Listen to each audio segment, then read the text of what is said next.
So, happy Saturday guys! Good afternoon!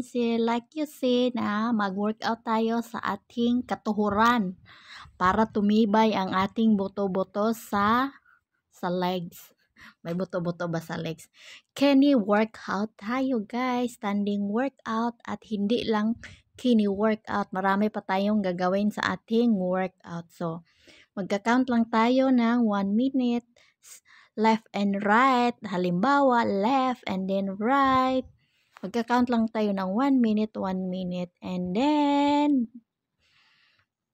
magdi-disclaimer lang ako sa mga taong hindi gusto ang video na to. Please, mag-skip kayo ng video and maghanap kayo ng video gusto nyong panoorin.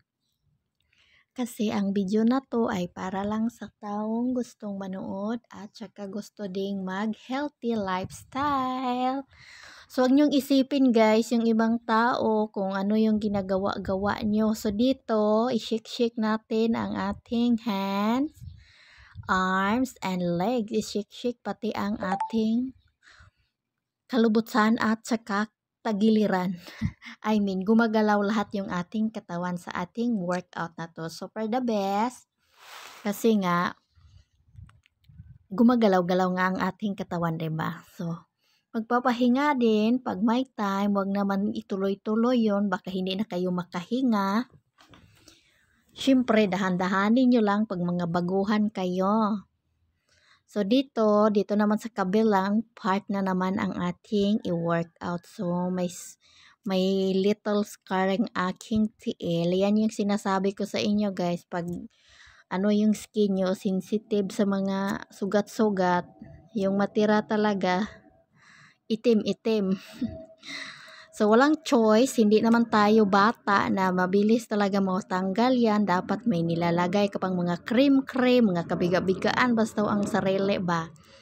Kasi sa akin, hindi naman ako naglalagay ng minsan. May cream naman akong binili, pero kailan lang maisipan lagyan. So, alam nyo na, si Kordapia, tamad yan mag-ano-ano sa sarili. No? Minsan, ginaganahan. Minsan, pag marami na talagang bagris-bagris, bagris-bagris, ano ba, Janice? Ano ba, mga sugat-sugat. Meron naman akong mga guys, mga yung mga sugat ba dati, yung mga kabataan pa ba tayo ba? Hindi talaga mawala yan. Kaso sa akin, umagay lang naman yun sa aking skin. So, hindi siya masyadong halata. Pero pag nilapitan mo, makita talaga. Ganyan talaga ang mga peklat sa ating katawan. O, sino ba diyang katawan ng mga skin na walang peklat? Ako lang ba? Ako lang ba, girls? Kasi dati kasi yung mga nasa mga 14, 13, mga ganon, mga 10 ang edad. Masugatin talaga yung aking skin. So, kaya merong mga scar ngayon, nadadala pa talaga sa pagtanda. So, okay lang yan. Part na yan ng ating buhay. So, kung alam ko lang naman dati na, na hindi mawala yan, di dapat nag-ingat ako. Sa huli talagang pagsisisi guys. Hindi sa una. Kaya, matuto na tayo sa ating mga kamalian. Ako, nagkamali ako ng one time sa pag-ibig, kaya natuto na rin ako, kaya mas mabuti na yung maging single ka, o diba? Hayaan mo na yung mga nag-in love sa'yo, may nag-I love you sa'yo, ganun. May nag-I love you din ba sa inyo kahit hindi nyo kilala?